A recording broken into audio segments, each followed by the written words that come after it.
안녕하세요. 에브리띵 여자배구입니다. 오늘 2월 4일 경기 5라운드 초반 상위권 굳히기의 현대건설이냐? 한때 연승을 호령하였지만 4라운드 전패 속의 5라운드의 첫 경기에서 승리한 기업은행이냐? 에 오늘 관심이 집중되어 있습니다. 많은 예상과 다르지 않게 현대건설의 3대 1승이었습니다. 현대건설 강성영 감독은 모마의 결정력과 책임감을 지적해버렸고, 이는 시즌 현대건설이 작년과 다르다는 것을 극명히 보여주는 사례라고 봅니다. 기업은행이 어떻게 준비를 하고 나오느냐가 최대 궁금했었는데요. 김희진이 첫 선발로 나왔습니다. 김희진 선수의 리즈 시절이 아쉬운 팬들은 선발로 나왔음에 컨디션 부상 등이 문제없는 부분인지 매우 궁금한 포인트였습니다. 경기는 진행되었고 현대건설도 변화를 준 선발 멤버였습니다. 결국 기업은행은 경기 초반 부쩍 힘을 내었으나 한 세트에서도 경기력 차가 다르게 느껴지는 세터 공격력 그리고 수비력까지 모두 아쉬운 경기였습니다. 자, 에브리띵 여자배구 현대건설 기업은행 경기 리뷰로 들어갑니다. 현대건설 IBK 기업은행의 3대1 승리 선두 추격 박차가하다. 경기 전 전망과 양 팀의 상황. 2025년 2월 4일 화성체육관에서 열린 도드람 2024-2025 V리그 여자부 5라운드 경기에서 현대건설과 IBK 기업은행이 맞붙었다. 경기 전부터 양 팀의 상황은 극명하게 엇갈렸다. 현대건설은 16승 8패 승점 50로 리그 2위를 기록하며 1위 흥국생명 승점 58과의 격차를 좁히기 위해 절실한 승리가 필요했다. 반면 IBK 기업은행은 12승 13패 승점 37로 4위에 머물며 3위 정관장 레드스파크스 승점 47화의 간극을 줄이기 위해 사력을 다해야 하는 상황이었다. 특히 IBK 기업은행은 직전 경기에서 페퍼저축은행을 꺾으며 7연패에서 탈출했지만 아직 경기력이 완전히 살아난 것은 아니었다. 현대건설은 주전 미들 블로커 양효진이 허리 통증으로 인해 결장하는 변수가 있었다. 양효진은 리그 최고의 블로커 중 한 명으로 그녀의 공백이 팀 전력에 어떤 영향을 미칠지 관심이 모아졌다. 하지만 현대건설은 이다현과 나현수를 내세워 이를 보완하려 했다.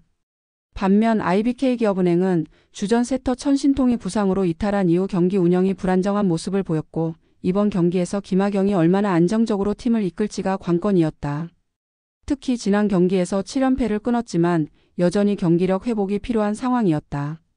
세트별 경기 흐름. 1세트 현대건설의 압도적 기선 제압 25대 16. 경기 초반부터 현대건설이 빠른 템포로 경기를 지배했다. 첫 득점은 IBK 기업은행이 가져갔지만 현대건설은 곧바로 정지훈과 위파이를 앞세워 분위기를 가져왔다. 모마 역시 강력한 스파이크로 팀을 이끌며 6대 4에서 연속 득점을 만들어냈다. IBK 기업은행은 외국인 선수 빅토리아가 공격을 주도하며 반격을 시도했으나 현대건설의 블로킹 벽을 넘기가 쉽지 않았다. 특히 이다현과 나현수의 블로킹이 돋보이며 상대 공격을 효과적으로 차단했다. 17대 13으로 앞선 상황에서 현대건설은 모마의 연속 득점과 상대의 범실을 유도하며 24대 16까지 달아났고, 마지막 득점은 정지윤이 킥오픈으로 마무리하며 세트를 손쉽게 가져갔다. 2세트 IBK 기업은행의 반격 25대 27. 1세트를 내준 IBK 기업은행은 2세트에서 달라진 경기력을 보이며 반격에 나섰다. 세터 김하경이 초반 흔들리는 모습을 보였으나 차츰 안정을 찾으며 빅토리아와 육서영을 활용한 다양한 공격 패턴을 시도했다. 현대건설은 22대 20까지 리드를 잡으며 세트 승리를 눈앞에 두었지만 IBK 기업은행의 끈질긴 수비와 육서영의 결정적인 공격 성공으로 22대 20이 동점이 되었다.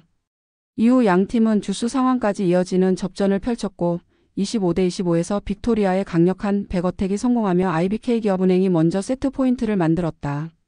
마지막 득점은 최정민이 모마의 공격을 완벽히 차단하며 팀의 귀중한 세트를 안겼다. 3세트 현대건설 다시 흐름을 잡다 25대 16. 1대1로 맞선 가운데 시작된 3세트는 초반부터 팽팽한 분위기였다. IBK 기업은행이 7대 6으로 앞서 나갔지만 현대건설은 정지윤의 킥오픈 득점을 시작으로 연속 4점을 따내며 흐름을 바꿨다. 이후 모마와 위파이의 공격력이 폭발하며 현대건설이 10대 8에서 5연속 득점으로 점수차를 크게 벌렸다. IBK 기업은행은 김하경 대신 신인 세터 최현진을 투입하며 변화를 주었으나 현대건설의 조직력을 넘어서기는 어려웠다. 결국 24대 16에서 정지윤이 킥오픈 득점을 성공시키며 3세트를 따냈다. 4세트 현대건설 서브 에이스로 승부 결정 25대 16. 현대건설은 4세트 초반부터 강한 서브로 IBK기업은행의 리시브 라인을 흔들었다. 특히 나현수가 연속 서브 에이스를 기록하며 8대4 리드를 잡았다. IBK기업은행은 빅토리아가 분전했지만 국내 선수들의 득점 지원이 부족하며 어려운 경기를 이어갔다. 이후 현대건설은 모마와 정지윤의 연속 득점으로 승기를 굳혔고 24대16 매치 포인트 상황에서 정지윤이 마지막 킥오픈을 성공시키며 경기를 마무리했다. 선수별 활약 분석. 현대건설. 모마의 11점 팀 내 최다 득점을 기록했지만 공격 성공률이 36.36%로 기대 이하의 모습을 보였다. 정지윤 18점 팀의 중심을 잡으며 결정적인 순간마다 득점을 올렸다. 위파위 15점 서브와 블로킹에서 중요한 역할을 했으며 공격에서도 높은 성공률을 보였다. 나현수 8점 서브 에이스 2개를 포함해 양효진의 공백을 잘 메웠다. IBK기업은행. 빅토리아 12점 팀 내 최다 득점을 올렸지만 동료들의 지원이 부족해 고군분투했다. 6서 014점 공격에서 좋은 활약을 보였지만 리시브에서 불안한 모습을 노출했다. 기마 경부진 경기 초반 흔들리는 모습을 보이며 팀 운영에서 어려움을 겪었다. 경기 결과의 의미와 향후 전망. 이번 경기에서 현대건설은 승점 3점을 추가하며 1위 흥국생명과의 격차를 승점 5점 차로 좁혔다. 반면 IBK기업은행은 승점을 획득하지 못하며 3위 정관장과의 격차를 좁히지 못했다. 현대건설은 여전히 선두 경쟁을 이어갈 수 있는 상황이지만 외국인 선수 모마의 책임감 있는 경기 운영이 필요해 보인다. 강성형 감독은 경기 후 인터뷰에서 모마의 태도에 대한 아쉬움을 표하며 팀을 이끄는 모습을 보여주길 바란다고 강조했다. IBK기업은행은 준 플레이오프 진출을 위해 승점을 추가해야 하는 절박한 상황이다.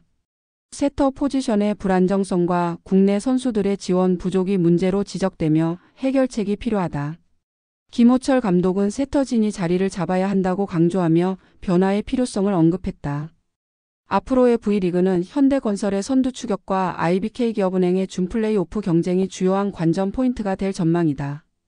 에브리띵 여자 배구를 사랑해 주셔서 감사합니다. 위의 영상이 나쁘지 않으셨다면 구독, 알림 설정, 좋아요 부탁드립니다. 감사합니다.